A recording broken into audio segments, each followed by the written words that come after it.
একাদশ শ্রেণীর দ্বিতীয় সেমিস্টারের রাষ্ট্রের প্রকৃতি এবং শাসন ব্যবস্থা এই অধ্যায়ের উপরে গতকালকে আমি মনসবদারি ব্যবস্থা নিয়ে আলোচনা করেছিলাম। আমার প্রিয় ছাত্রছাত্রী এবং শিক্ষক শিক্ষিকাদের উদ্দেশ্যে আজকে নিবেদন করব যে মনসবদারি ব্যবস্থা এবং যে জায়গিরদারি ব্যবস্থা তার মধ্যে পার্থক্যের জায়গাটা কি ছিল।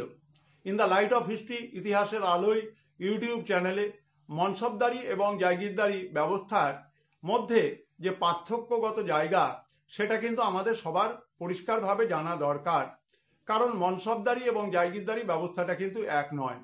পদটির নাম হচ্ছে মনসব এবং যিনি এই মনসব দখল করেছিলেন, যিনি রাষ্ট্রের সুরক্ষা, শাসককে সুসংহত প্রশাসন ব্যবস্থায় শরিক থেকে বলিষ্ঠ নেতৃত্ব দান করেছিলেন, সেই মনসবদার তারা বেতন এবং সেনাবাহিনীর ভরণ পোষণের জন্য যে খরচ পেত সেটা ছিল দুই ধরনের: নগদের টাকায় বা কোনো একটা অঞ্চলের রাজস্ব ভোগের সাময়িক অধিকার পাওয়ার মাধ্যমে, এবং এই অধিকারের নাম হচ্ছে জায়গির। অর্থাৎ মনসবদার হলো পদ হলো মনসব এবং বেতন হলো জায়গির।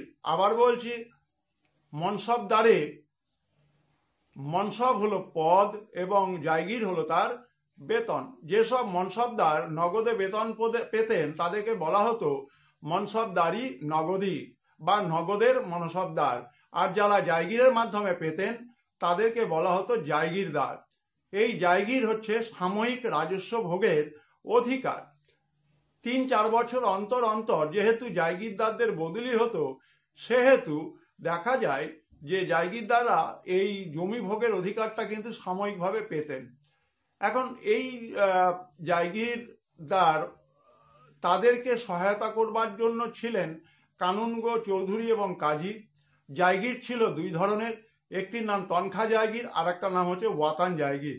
তনখা জায়গির হস্তান্তরযোগ্য এবং ওয়াতান জায়গির অহস্তান্তরযোগ্য।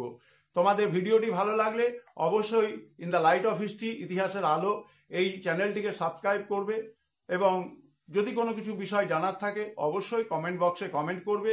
নতুন নতুন ভিডিও আমরা তৈরি করে দেব তোমাদের প্রয়োজন মতো, এবং তোমাদের যে ভিডিওগুলো দরকার সেই বিষয়ে তোমরা যদি জানাও তাহলে আমাদের পক্ষে সুবিধা হয়। In the light off history ইতিহাসের আলোয় এই ইউটিউব চ্যানেলে তোমাদের কাছে আবেদন রাখছে, তোমরা কমেন্ট বক্সে তোমাদের নতুন ভিডিওর জন্য আবদারগুলো রাখতে পারো, অ্যাপিল রাখতে পারো, আমরা ভিডিও তৈরি করে দেবো।